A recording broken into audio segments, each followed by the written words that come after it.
Good afternoon. We're going to start today by doing a little bit of visualization. So I'm going to ask you to make yourselves comfortable, close your eyes, and come with me on a journey.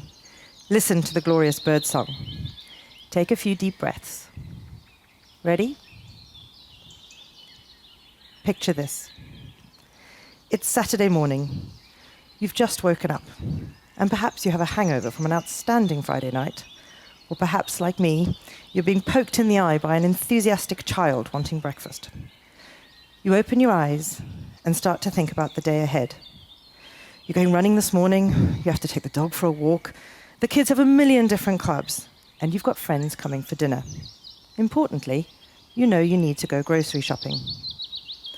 And as you lie there, ignoring the throbbing head or the small finger jabbing in your eyeball, you know that grocery shopping should really involve a trip to the farmer's market for fresh, local, regeneratively grown vegetables and fruit. And then you should head across town to the deli because they have a butcher that stocks delicious grass-fed beef and pork. And finally, you should head to the refill shop in another neighborhood to restock on flour, pasta, and rice. You know you should be buying food that is seasonal, local, not in single-use plastic packaging, organic, sustainable, and healthy, because it's good for you and it's good for the planet. But today, traipsing around town is not something you can face. So you think, stuff it. I'm going to go to the supermarket, where I can get everything I need in one shop, and I'll worry about the environment tomorrow. Let's face it, we've all been there. But what if? What if when you go to the grocery store, there's a new story in town? What if when you head to the cheese aisle, you spot Silvo cheeses? And Silvo makes a deliciously indulgent range of both dairy and plant-based cheeses that are good for the planet. They've got award-winning cheeses, and they've been made with walnuts and cow's milk, which are grown together symbiotically on silvopasture farms.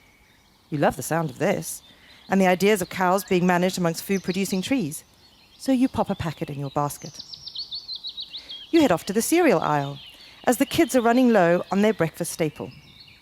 Reaching out for a box of Climate Crunch, you marvel at how Regenerate's Climate Crunch is a blend of regeneratively grown wheat and peas that is super delicious and also contributes to helping tackle climate change and biodiversity loss.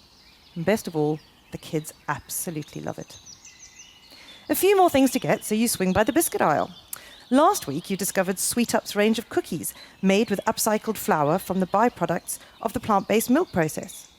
Even better, they are naturally sweetened using fruit pulp and help farmers find value in what used to be thought of as waste. Excitingly, you find 2 new varieties and pop a box of each in your basket. Finally, you head through to the fresh vegetables.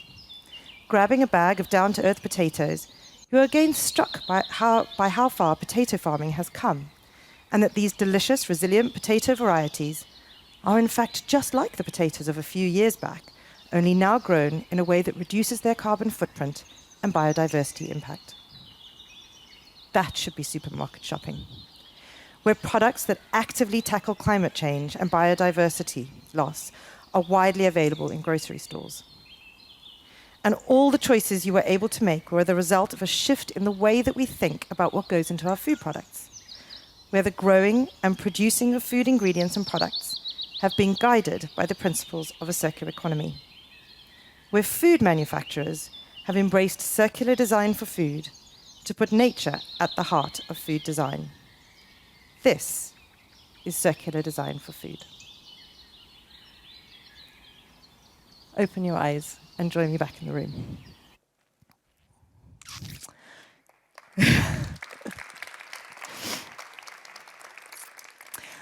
Welcome to an introduction to circular design for food. So I'm Rhaenyra, and I lead the food initiative at the Ellen MacArthur Foundation. And today, with my colleagues Henrietta and Rebecca, we're going to guide you through how food can and should be designed, putting nature at the heart of how those design decisions are made. But before we kick off in earnest, and I do hope you enjoyed my story, we're going to head over to Asia, and we're going to see how rice can be grown in a very different way, and how Lotus Foods, an American company, is working with rice farmers to put nature at their heart of the food design decisions.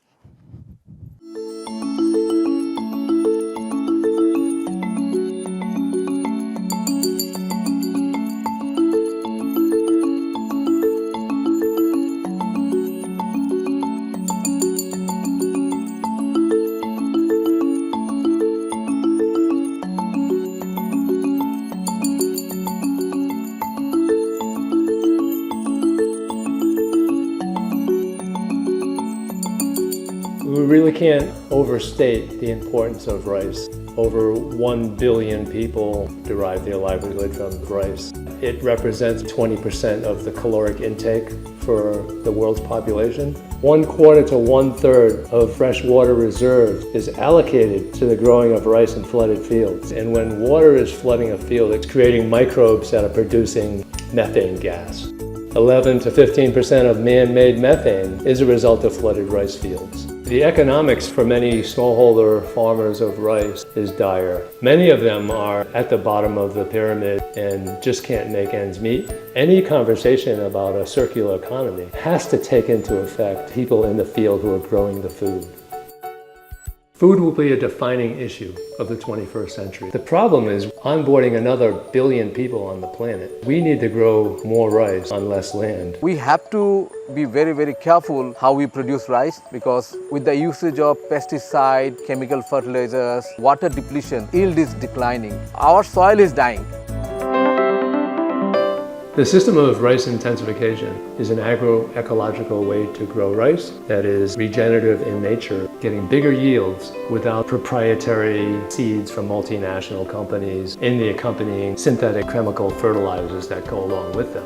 It's been adopted by about 25 million farmers. There's little changes in how rice is grown. SRI specifies younger seedling planted as a single seed in rows. एक पेड़ लगाते हैं, पहले हम बहुत लगाते थे 10-12 पेड़, वो रासायनिक से उसमें दवाई डालते हैं, हम लोग नहीं डालते हैं, तो उनका खर्चा भी ज़्यादा है हमारा, उसमें टाइम की बचत इसलिए ना कि वो जब सीधी पद्धति से लगाते हैं ना तो जल्दी लग जाता है. The plant gets more aeration, the root develops much better so that it can harvest more nutrients to give better yield. The major difference with SRI and conventional rice growing is that the fields are not continuously flooded. There is no anaerobic condition in the soil. There is no production of methane. In communities that have transitioned to SRI, the soil is drastically improved because of the microbial activity. Before we started regenerative cultivation, we have analyzed the soil. After 4 years, we see 50 to 70% increase in the carbon. Farmers can use 90% less seed, 50% less water, double their yields, and produce much more income. बाद में तो sir बारिश से ही हो जाता है, फिर नीचे का पानी लगाना पड़ता है ना. सर टाइम तो सुबह जाते हैं, जैसे तो सुबह अपने घर का करके चले जाते हैं, भैंस का, गाय का, सब चीज़ का, खेत में जाते हैं, खेत से भी 2 घंटे पहले घर आ जाते हैं. परिवर्तन हमारे परिवार में परिवर्तन ये है कि जब हमारा खर्चा कम हो रहा है तो हमें बचत भी हो रही है और हम अपने बच्चों को अच्छी जगह. Lotus Foods is a specialty rice company. We're really proud that we are keeping the biodiversity of rice alive with creating markets for heirloom rices. We're creating stable supply chain that can provide food to feed the increasing population. And we have to do it by putting the carbon into the soil, not into the atmosphere. We have the fantastic farmers who understand the importance of SRI cultivation. At the same time, we have the Lotus Foods who are buying our rice to give the best quality products for the consumers around the world. As a business, we have seen that these increased costs have paid off because consumers are understanding benefits of regenerative agriculture. As Lotus Foods grew, we knew that to be successful in the marketplace, we needed to create value-added products. So these value-added products included a rice ramen, rice pad thai noodles, rice udon noodles. So we were the first company to take rice and make a rice-based ramen.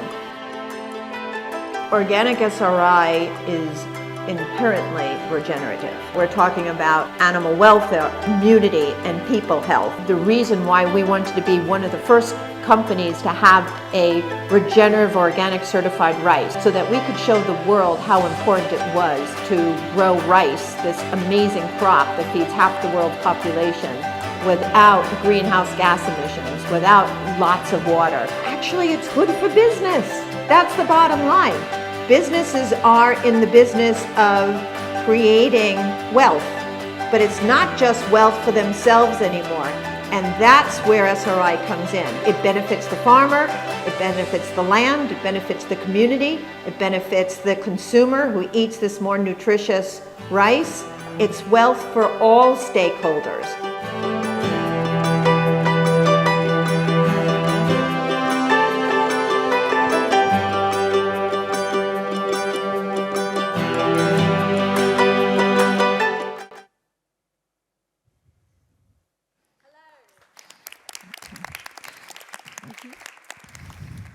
Hello and welcome to our introduction to circular design for food. My name is Rebecca Hesketh. And my name's Henrietta Goddard. We very much hope that you enjoyed the video, and it's exciting to see the actions already been undertaken to create a nature positive change in the way that we produce our food, but also in a way that benefits farmers too. In this short section, we are going to be taking you through what circular design for food is and the power it holds to transform the food system in order to help nature, of which we are all part of, and us to thrive. But before we get started, we wanted to give you 2 questions for you to bear in mind as we go throughout this talk. So the first is, what inspires you the most from what you have heard? And the second is, what can you start today? So we will ask these questions to you later on, so be ready with your answers. So what has a circular economy got to do with food?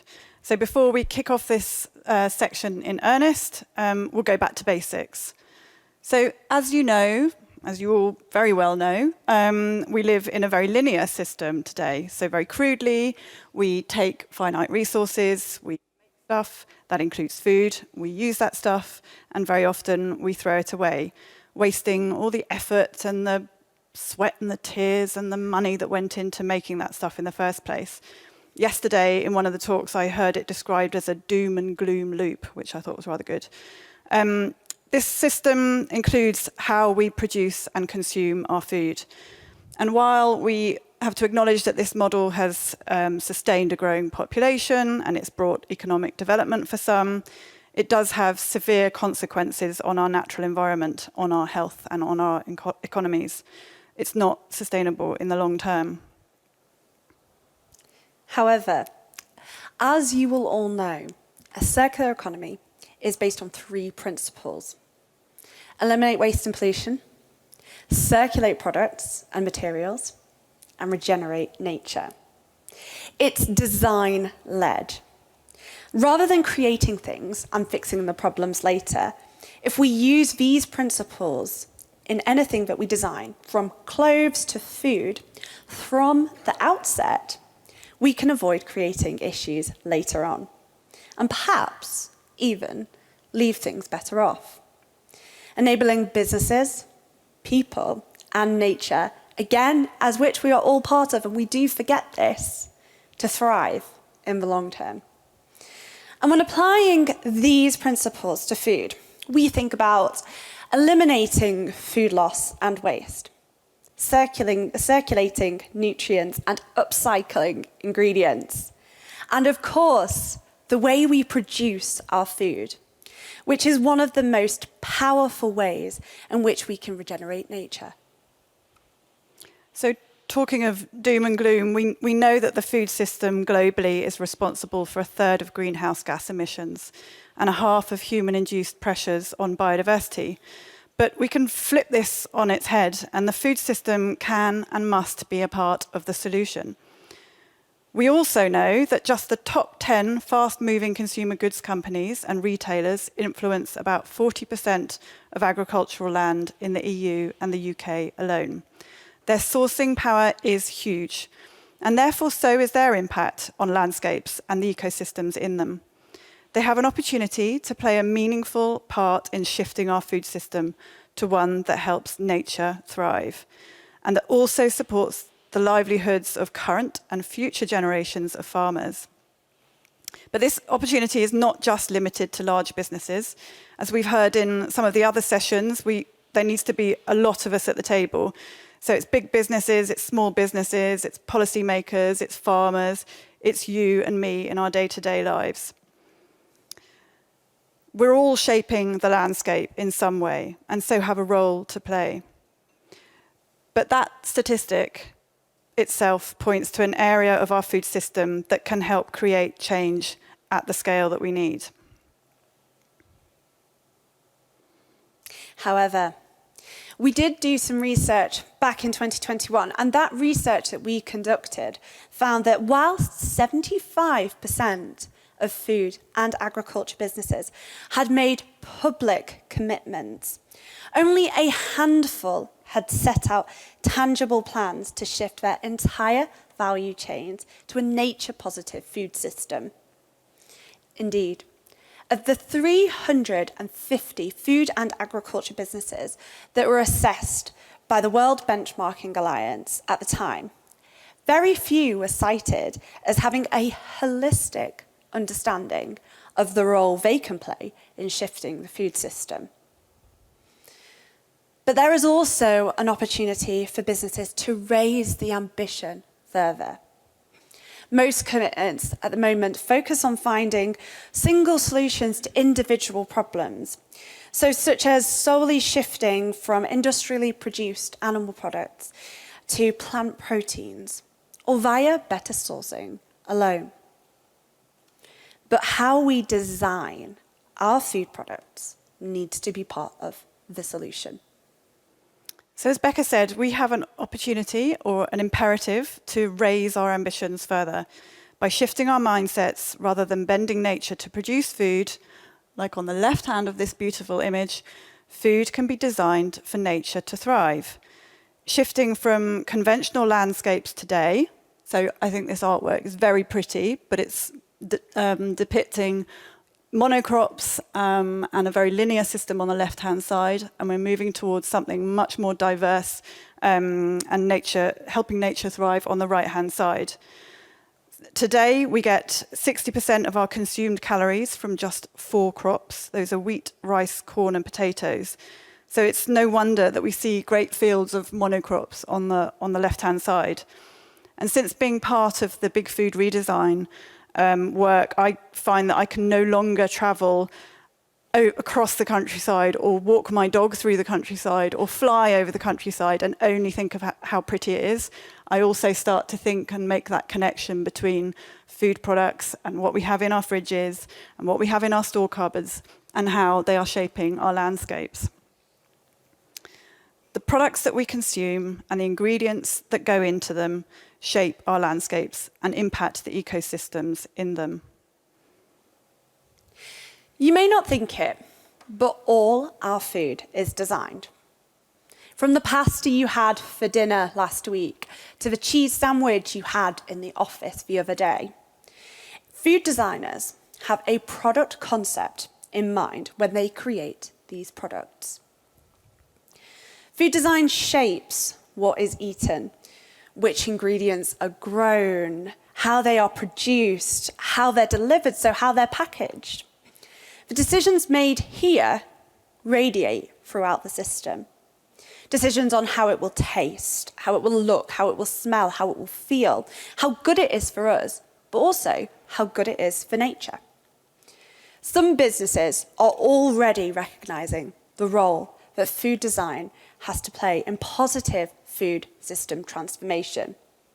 However, across the food industry at the moment, food design remains an underexplored yet significant opportunity to create products that are not only delicious and tapping into new business growth opportunities, but also help to achieve climate and biodiversity goals.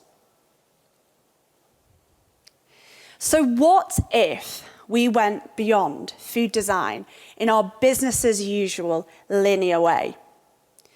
If food design was combined with those principles of the circular economy that I mentioned earlier, so eliminate waste and pollution, circulate products and materials, and regenerate nature, what if? So by applying those principles, we can arrive at circular design for food. It is an actionable framework to redesign product portfolios for nature-positive outcomes. It encompasses rethinking product concepts, ingredient sourcing and selection, and packaging. Circular design for food is one tool we can use. It is one important lever that we need to pull in order to create the system shift and to help make possible a future in which food is good for nature, it is good for farmers, and it is good for business. So at the centre of this framework, this head of wheat or this lotus flower, whatever you see on the screen, there are different ingredient and selection sourcing opportunities. These are lower impact, diverse, upcycled, and regeneratively produced. Varying combinations of these 4 opportunity ingredient areas can unlock substantial environmental, economic, and yield benefits. So let's dive in and have a look at all of these in a little bit more detail. So the first opportunity is to source diverse ingredients. To increase the genetic diversity of crops and livestock, businesses can incorporate a broader range of ingredients in their product portfolios. As I mentioned earlier, today just 4 crops provide 60% of our calories globally. So by increasing diversity of crops and breeds, we can build a food system that's more resilient to threats such as pests, diseases, and weather shocks, as well as diversifying our diets. And I have to say, the food here has been delicious. So sweetness, to give you an example, the culinary property of sweetness can be derived not just from sugar cane, sugar beet, or corn, but also from perennial crops such as date palm, carob, and coconut, and high-intensity natural sweeteners such as monk fruit and stevia. A real-life example of an organisation harnessing the potential of the diverse ingredient opportunity is Hodmedods. This is a UK company. They were founded in 2012. They work with British farms and search out less well-known foods like the fava bean, which has been grown in Britain since the Iron Age, but is now almost forgotten. So this image shows one of their flowers. It's made from a botanical blend of sustainably grown ingredients. It has 14 grains, seeds, pulses, and flowers, reflecting the diversity of crop and wild plants one might find in and by a field. So it's essentially a meadow in a bag. I love that idea of meadow in the bag. So the next opportunity is lower impact ingredients. Now these are often seen as the quick wins and are available by shifting from industrially produced animal products to lower impact alternatives, as well as from higher impact crops to lower impact crops. And this is the example we're going to explore. Designing a wheat-based product, so such as a pasta, as I mentioned earlier, to use peas instead of wheat, could reduce greenhouse gas emissions by a whopping 40%, biodiversity impacts by 5%, and increasing total food output by 5% in the model geographies. So leguminous crops such as beans and peas can reduce the need for synthetic inputs, such as by fixing nitrogen into the soil at much higher rates than cereal crops. But they're also fantastic for the soil and can have a really beneficial impact on soil structure. So we wanted to give you a real-life example of this opportunity put into practice. So here you can see on the screen a lower impact opportunity such as Zen Bee pasta, which is made using yellow peas. So they improve the soil by fixing nitrogen, They require less water to grow than wheat, and they also provide us with a source of protein. Wonderful, I'd say. And tasty. And very tasty. I have cooked it. So the third opportunity is upcycled ingredients. Currently, 28% of agricultural land is used to produce food that is never eaten, and that includes huge volumes of byproducts. At the farm level alone, 1.2 billion tonnes of food is wasted each year, with a value of $370 billion. I don't know about you, but I wouldn't be building big piles of money and just wasting them. Upcycling, in addition to preventing food waste and loss, is a way to get the most value from the land, water, and agricultural inputs and effort that went into growing the food in the first place. And it ensures that nutrients are kept in use at their highest value. So an example is if we used upcycled fruit juice byproducts to replace sugar, an area of land roughly the size of Luxembourg could be spared rather than used to grow sugarcane or beets. And a fun example of an existing upcycled ingredient is Sling It Out Stout by Seven Brothers. This is a chocolate stout brewed using upcycled Kellogg's Cocoa Pops. I've also tried this. I've tried quite a lot of this. Wow. I mean, I don't often have leftover Kellogg's Cocoa Pops. No, well. The fourth opportunity is regenerative production. So in recent years, leading businesses have recognised the environmental benefits of regenerative production. And we know that there are conversations that rumble on about how regen should be defined. But when we talk about regenerative production, we refer to growing food in ways that generate positive outcomes for nature, such as healthy and stable soils, improved local biodiversity, and improved air and water quality. But there are also different schools of thought that farmers can draw on for this area, such as regenerative agriculture, agroecology, biodynamic, and regenerative organic. But it's really important that we don't get stuck on definitions, and I really want to stress this point.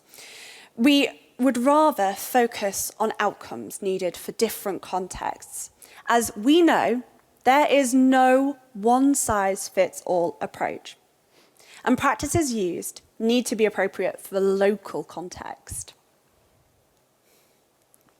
So we wanted to give you another example of this opportunity being applied in real life.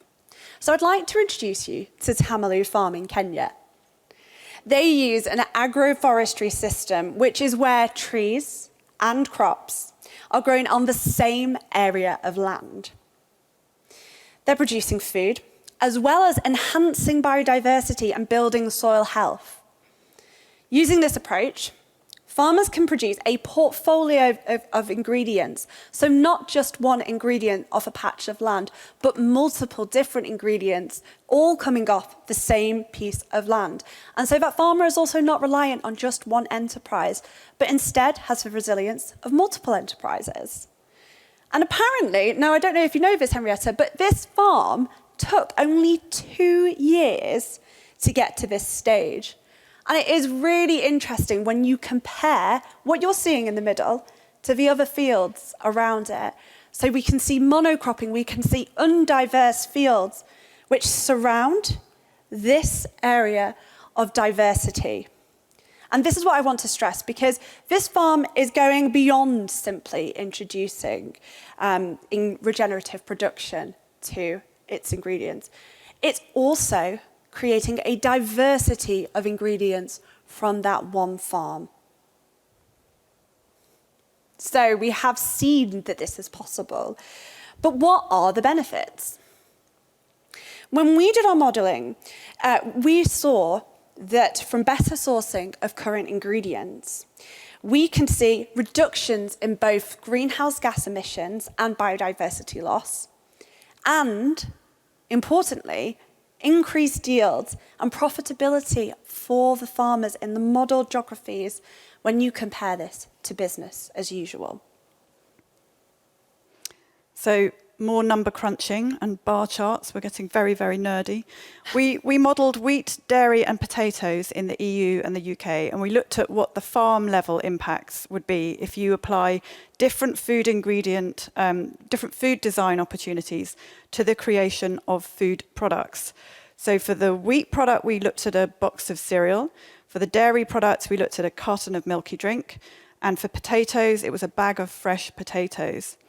The green bars that you're looking at refer to better sourcing alone. So in this scenario, the same ingredients were used in the end product, but those ingredients had been produced regeneratively. So it's great, there's an improvement, but it's still the same old ingredients. We're still seeing monocrops. But the blue bars show that the magic happens if you use a combination of the different design opportunities. Compared with business as usual, the aggregated results were that greenhouse gas emissions can be reduced by 70%, biodiversity loss can be reduced by 50%, total food output, remember Becca was talking about more ingredients coming off the same area of land, so you've got portfolios of ingredients, that could increase by 50%, while cash flow for farmers could increase by about $3,000 per hectare on average, obviously following a transition period, and that transition period looks very different depending on whether you're talking about wheat or putting trees into your farm. If you want to dig into those numbers further, there is a technical appendix on our website, and it is not bad reading, actually. Yeah, I highly recommend it. It's not as heavy as you think. So we want to take you back to the question that we mentioned at the start. So what inspires you most from what you have heard?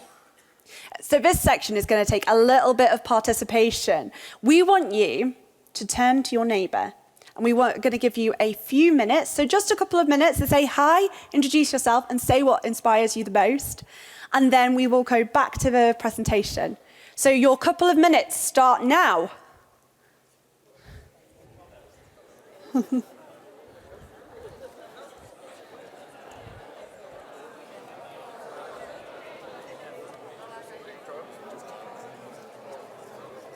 Yeah, that's it. What's that? Introduce.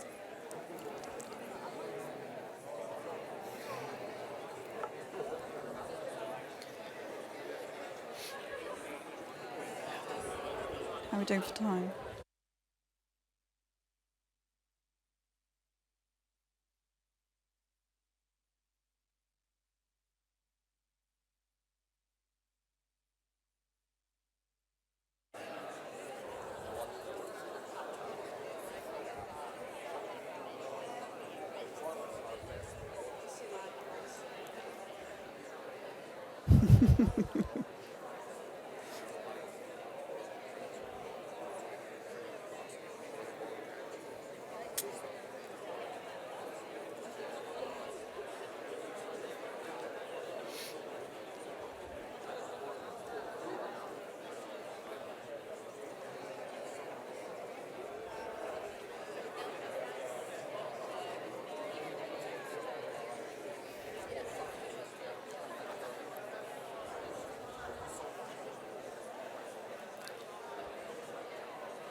Okay, so I am really sorry to break up some of these amazing conversations, and you'd be surprised what I can hear from the stage. There are some really in-depth conversations going on. But what we've really enjoyed is actually giving you a chance to talk about the inspiration, and it's great to hear that so many of you have really engaged with it. So I want to pass over to Henrietta for the next part.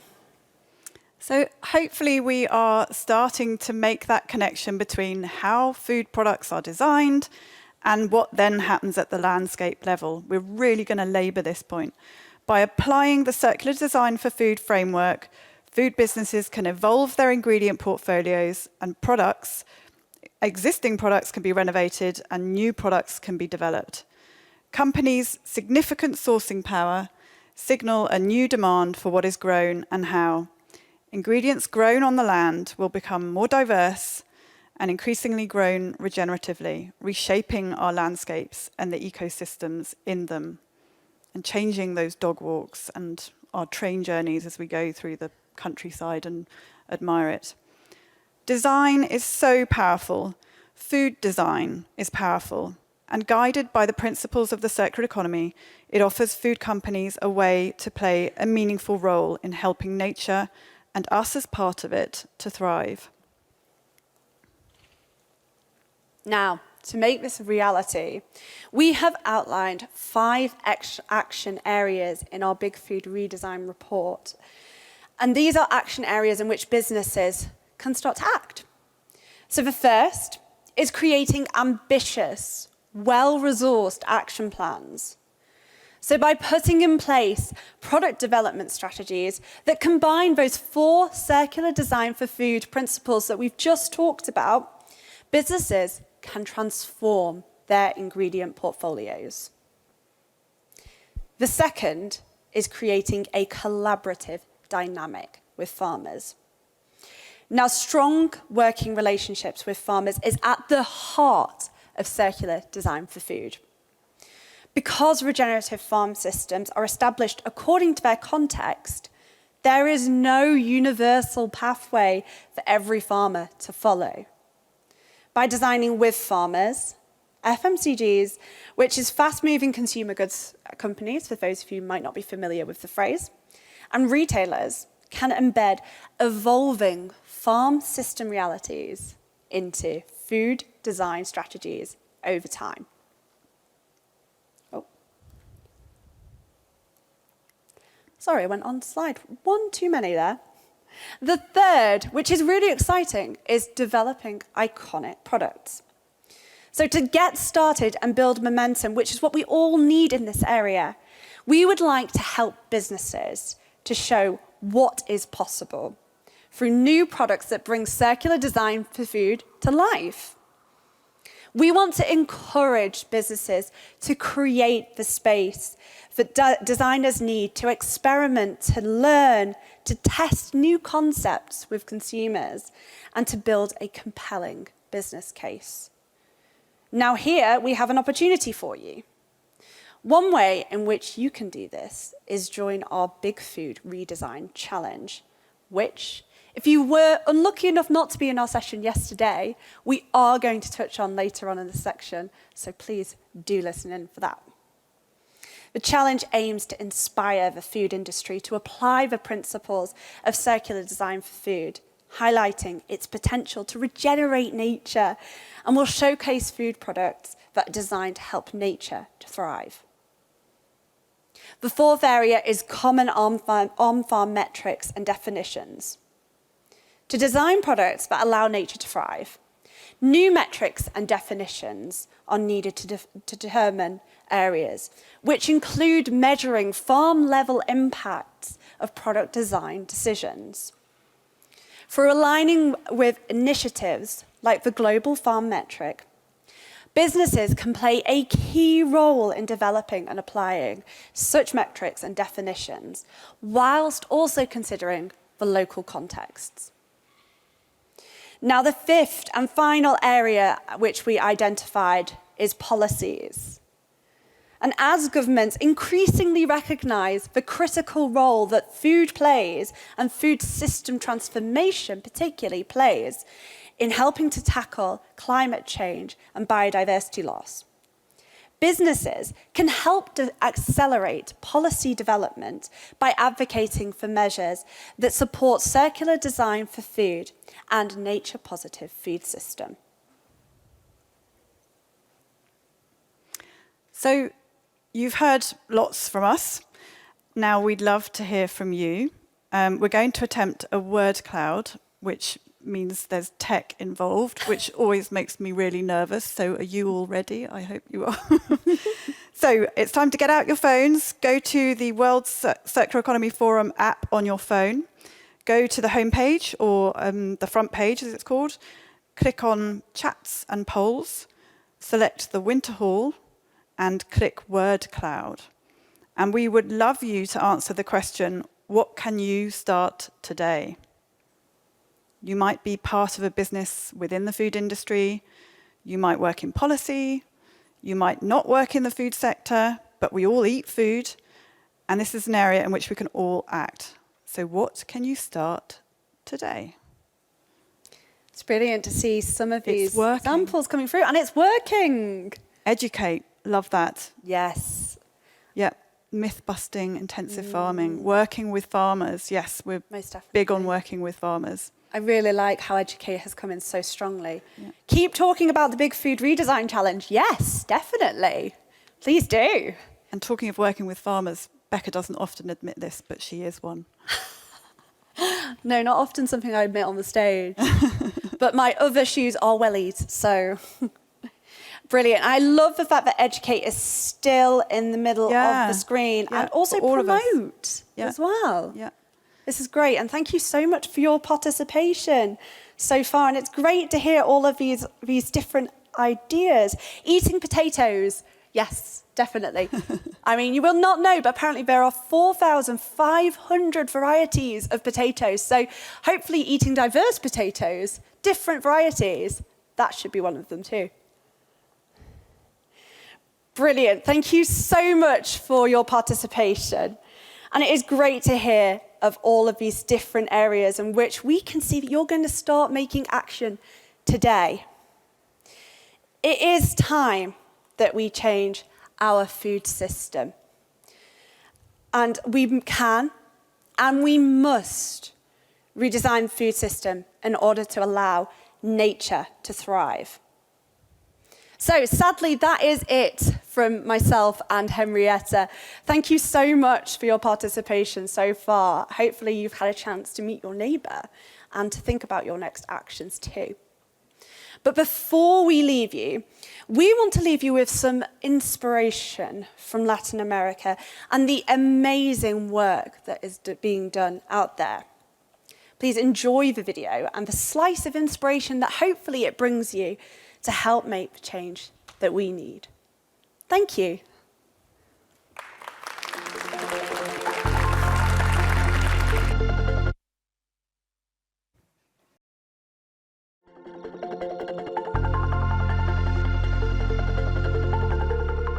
A Rizoma é uma empresa que faz pesquisa, design e operação de sistemas agrícolas regenerativos orgânicos. A gente escolheu focar na agricultura regenerativa de larga escala porque essa era a peça que estava faltando.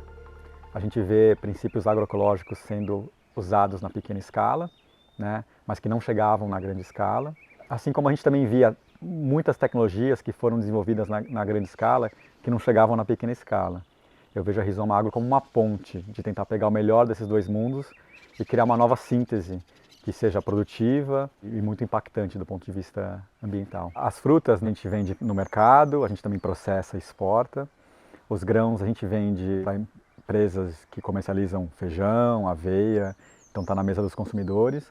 Ou é soja e milho que vira ração e que depois vira um produto. Os grãos, além da gente não usar nenhum pesticida, herbicida ou adubos químicos, a gente usa rotações que ajudam a recuperação daquele solo. Então, você sempre pensa o sistema no tempo, né? Então, como que você parte de uma terra com pouco teor orgânico, que geralmente é o caso, né? Quando a gente pega um pasto ou uma terra de agricultura convencional degradada, e com as rotações você vai melhorando isso ao longo do tempo. E à medida que esses sistemas foram tendo sucesso, a gente foi escalando essa produção. Aqui é a nossa agrofloresta, é uma inovação que nós criamos aqui na Fazenda da Toca. É um sistema que mistura a produção comercial de citros com árvores e outras plantas. É um design bem interessante, em que cada espécie traz um benefício para o sistema. E o segredo é como se combina tudo isso, para que se tenha um sistema de alta performance e alta regeneração. Os três principais desafios para atingir escala na agricultura regenerativa na América Latina são o comportamento e a mentalidade dos produtores. Segundo, é a questão da tecnologia, a gente utilizar a tecnologia para monitorar os indicadores de impacto. E o terceiro e mais importante também é a questão de instrumentos financeiros. Essa transição ela depende muito da característica do produtor, de quanto conhecimento, quanta tecnologia a gente vê essa falta de assistência técnica para esse tipo de produtor. Hoje, grande parte da pesquisa é feita pela indústria de agroquímicos. Essa produção mais agroecológica tem dependido muito de modelos de troca de informações, de peer-to-peer, né? Mas eu vejo um caminho em que a gente possa ter isso de forma mais estruturada. A gente desenvolveu uma área comercial para trabalhar em parceria com empresas interessadas em comprar produtos orgânicos e regenerativos. A gente não tem tido nenhuma dificuldade em vender esses produtos, porque é muito demandado, seja aqui ou na exportação. O mundo precisa desse tipo de alimento e as grandes empresas já estão cientes disso e buscando cada vez mais oferta. Esse canal com as empresas é muito importante. O produtor precisa desse escoamento da sua produção e ter opções que valorizem a produção dele. Se cria muitas nomenclaturas para diferentes práticas agrícolas, como agrofloresta, agricultura regenerativa, agroecologia, mas independente do termo, o mais importante é quais são os impactos ambientais, sociais e econômicos. A gente vê que o outcome based, né, que é foco em resultado, ele é muito mais relevante do que as práticas em si. A gente acompanha métricas de carbono, biodiversidade e água. Em termos de carbono, esse solo está com 3 a 4 vezes mais carbono do que tinha antes. Isso, por sua vez, traz maior retenção de água no solo, um solo, né, mais vivo, mais esponjoso. E também muita biodiversidade. Na agricultura regenerativa, a gente tenta usar um leque maior de plantas, porque cada planta traz um benefício para o sistema. E muitas vezes essas plantas não encontram interesse comercial, né? Então acho fundamental a gente trabalhar as cadeias e essa conscientização para que a gente use essas plantas na nossa matriz de alimentação. Na agrofloresta a gente pode usar a mandioca enquanto as árvores não se desenvolveram, né? A farinha de mandioca é um alimento sensacional, né? Que faz parte da dieta do brasileiro, mas poderia ser ampliada e substituir a farinha de trigo. No início, a produtividade para o produtor tem um impacto por conta da transição, então é um pouco mais custosa. Mas o produtor, a longo prazo, ele vai ver que os benefícios e os ganhos econômicos são muito maiores. Esse gap de produtividade entre a agricultura convencional e a agricultura regenerativa orgânica é uma ficção, ele não existe. A gente tem provado que a produtividade desse tipo de agricultura é equivalente e no longo prazo acredito até que superior que a agricultura convencional. So, we've introduced circular design for food as a framework, and we've seen it in action in both Asia and Latin America, and I'm hoping that you're starting to get this connection between the way that we design our food products and the real impact, positive impact, food design can have on our natural landscapes. But it's now time to hear from our panel of fantastic speakers who have joined us this afternoon. So please welcome Tanya, Johan and Katarina to the stage. Now, circular design for food is really underpinned by the design opportunity that all of our ingredients are regeneratively produced. Now, Tanya, you are a farmer, and you've been working with farmers here in the Nordics and part of the Baltic Action Sea Group for a while now. You're a real champion of regenerative agriculture practices, and I'd love for you to share your story of how you got to this and some of the work that you've been doing. Thank you, Verneria. Regenerative agriculture is gaining momentum in Finland. We hear a lot of feedback from companies and from farmers, all highlighting that we need a just, and I emphasize the word just, systemic change to the food chain. And regenerative farming is part of this, and it is the future of agriculture. Carbon action is a very big driving force of regenerative agriculture here in Finland. Carbon Action is a pilot put together by the Baltic Sea Action Group and launched with funding from Citra in 2017. Carbon Action is a unique and very long-term collaboration between farmers, researchers, and companies, all promoting regenerative agriculture. Carbon Action actually has 100 pilot farms, and the Carbon Action Club, which is open to all members, anyone interested in regenerative agriculture, has over 1,000 members. And we also launched an e-course on regenerative agriculture. It's 60 hours long in 2021, and that alone has over 2,000 students enrolled in it. Wow. So Carbon Action is a space that is actually very growing and is very viral here in Finland. My own story is very much intertwined with carbon action. We took over my husband's family farm a few years ago, and at the time I was searching for information on how to adopt more ecological farming practices, and I stumbled upon carbon action, and I attended a few events where we dug holes in the fields, we smelled the soil, we looked at worms, we talked about cover crops, and I was immediately sold. And we started making changes to our own farm. They were gradual changes. We started with crop rotation, and we started planting cover crops, and it hasn't been an easy transition. We're still on this journey. Journey is a word that has been used a lot during these 2 days. But we're committed, we're very motivated, and we're very inspired by regenerative agriculture. Now that I can see carbon action from the other side of the table, working at Baltic Sea Action Group, I see its potential in this regenerative agriculture space enormous. It is a space, collaboration network, platform, whatever you want to call it. It is a place for farmers to share their knowledge and learn from each other. And this peer-to-peer learning it's vital in regenerative agriculture because it is a change in your mindset. And carbon action gives you the tools and it gives you the support to transition into regenerative agriculture. Thank you. I love that story, actually. It's similar to Becca's, I think, sort of headed into farming because you married somebody. Now, Johan, you work for the Axe Foundation in Sweden, and I think we've had lots of conversations about a number of projects that you're supporting. We've heard about sort of regenerative agriculture as one of the, regenerative production as one of the opportunities and design opportunities. But I'm really interested in a particular diverse opportunity that you work on around diversifying fish in Sweden. Do you want to share with the audience what that project is about? Yes, I'd love to. We had a project with the underutilized fish in Sweden, Swedish bream from lake to plate. And it was based on the fact that in Sweden, 70% of all seafood is imported. And it's basically only 4 types. It's salmon, it's cod, it's shrimp and herring. And then we knew from a project run by the Baltic Sea Action Group that the fishermen in the Nordic gets a lot of bream in the bycatch. And this is just a trouble for the fishermen because they dispose it as a biogas and it takes some work hours. So we wanted to look into this, if we could turn the bream to food. And we started out in our test kitchen, and the first problem was that it's a lot of bones in bream, very lots of bones. And they tried to find a solution to that, and they went to Finland again, and I found a machine that you can press out the bones and the meat and separate them. So you get the bones in one pile and the meat in another pile.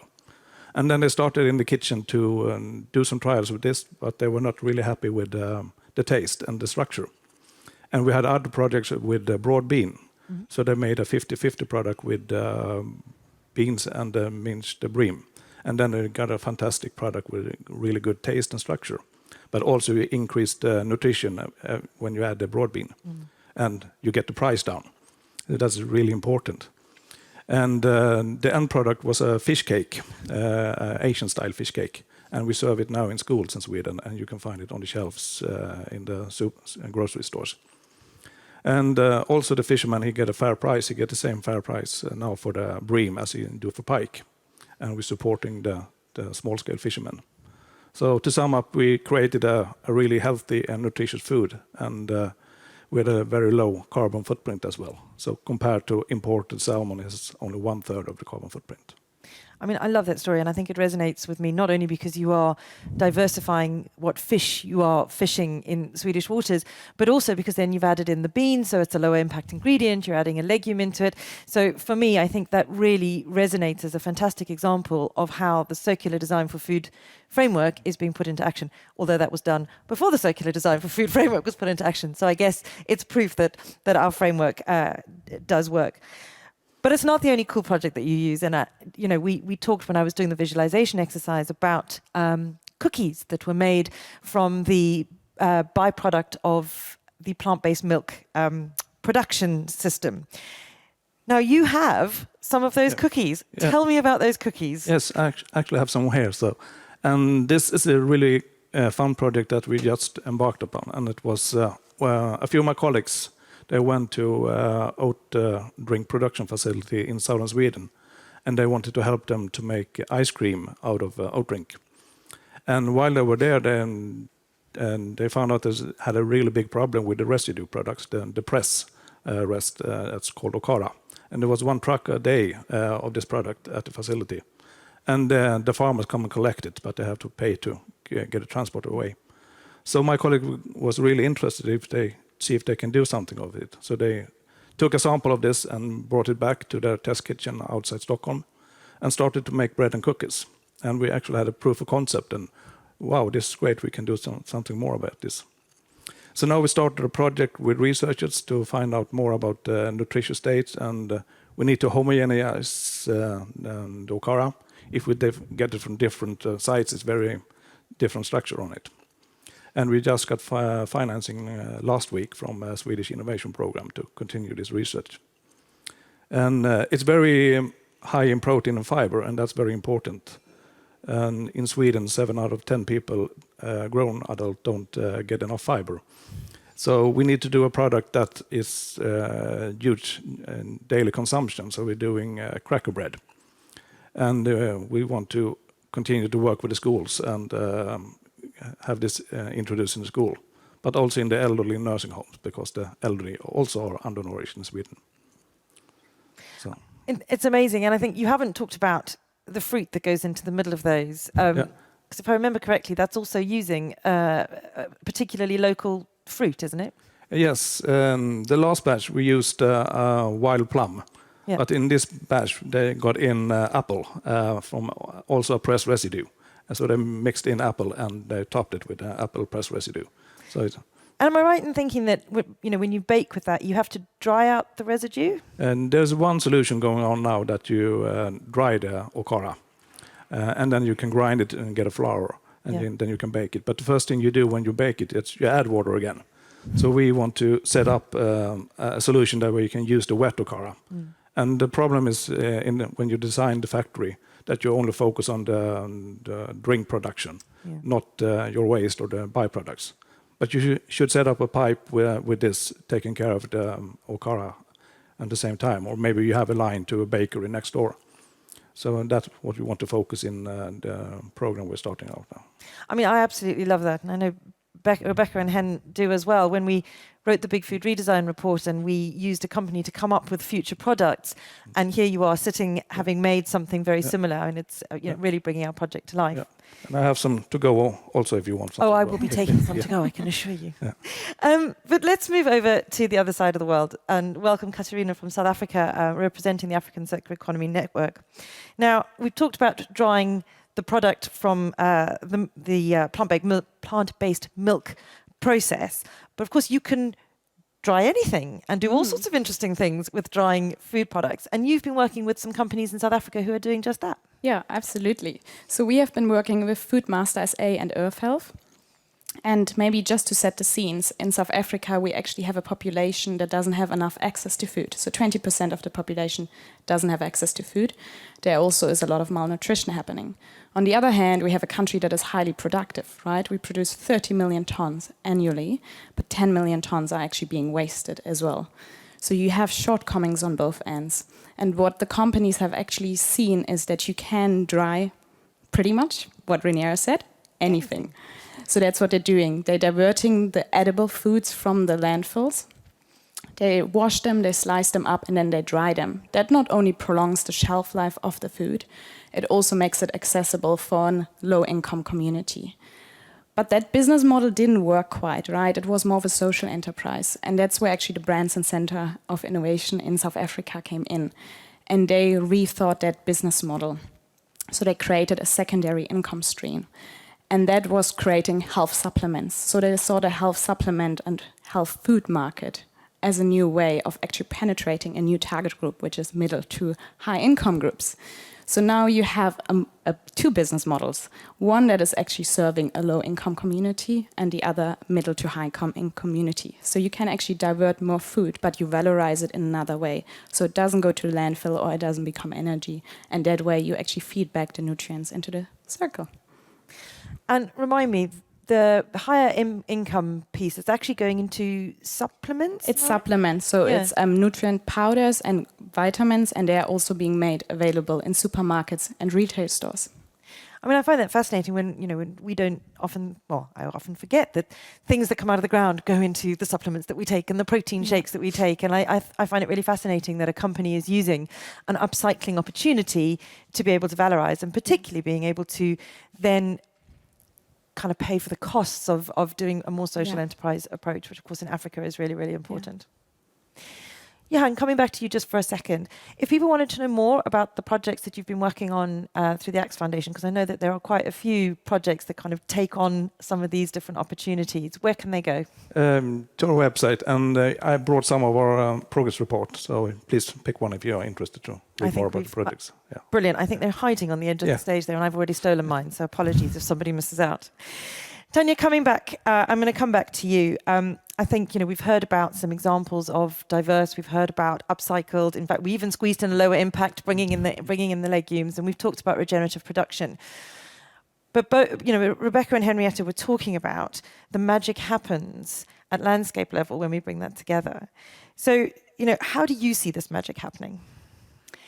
Well, like I said before, and it's been mentioned here before as well, it's all about the change in mindset of the farmer.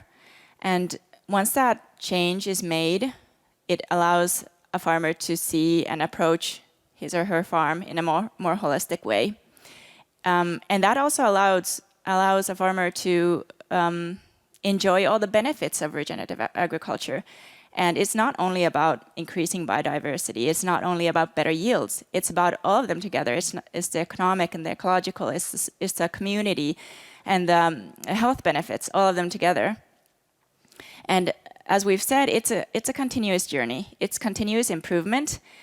And it's really important that we acknowledge that the changes can be made gradually. And even small steps, baby steps, can benefit you in many ways. And part of this learning process is the risk of making mistakes. And at Carbon Action, we support and we raise awareness of this issue as well. A few years ago at one of the Carbon Action events, we actually had this battle. In Finnish, we called it moka battle. That means a mistake battle, where we encouraged farmers to actually share what had gone wrong. So what experiments had really gone wrong? And it was very empowering. It was very hilarious to share all the mistakes that had gone wrong during the different experiments made on the fields. But of course, the fear of the unknown is never a joke. So there are the forerunners who are more willing to take the risks, and then there are the others who need support.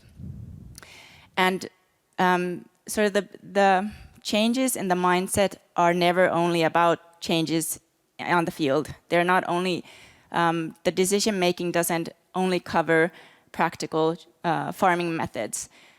There are a lot of aspects that influence those decisions. They can be the burden from the generations before them. You might be living in a farm where your parents have been conventionally farming for generations, and they still live with you there. We have agricultural policies, we have industry requirements. So it's never only about what the farmer decides to do on that farm because of the practical methods. But again, spreading the word and convincing companies, convincing governments and decision makers that now is the time to join in with the farmers and take them into the process and together to drive forward this transition in the food system. And collaboration, I think, is the key word here. We've heard a lot about journey, collaboration, baby steps. And I think what you said is, you talk a lot about farming and farming practices, and then we've talked about things that companies can do to enable those different farming practices. And I think that's really what we are trying to convey as a message at the moment is that really about how food companies think about what they design for us that enables farmers to make those better decisions, to be able to give them the levers and the drivers to be able to farm in a more regenerative and holistic way.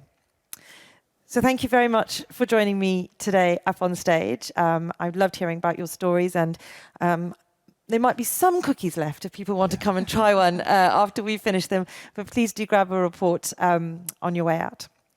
So, how do we make all this happen? Well, we're all wearing our T-shirts today, and if you were here yesterday, you would have heard about the Ellen MacArthur Foundation's Big Food Redesign Challenge. And so I'm hoping that a video will play in a moment. And we're going to leave you today with our launch video and a reminder of why it is so important for companies around the world to get engaged in this agenda, and let's start making food design really so much better by putting nature at the heart of those design decisions. So, thank you. Whether food's fun or functional, colourful or uniform, we know we cannot survive without it. Yet the current food system is a primary driver of biodiversity loss and accounts for 1/3 of global greenhouse gases. It's time to redesign the way we make food. It's time to innovate, to design foods that allow nature to thrive.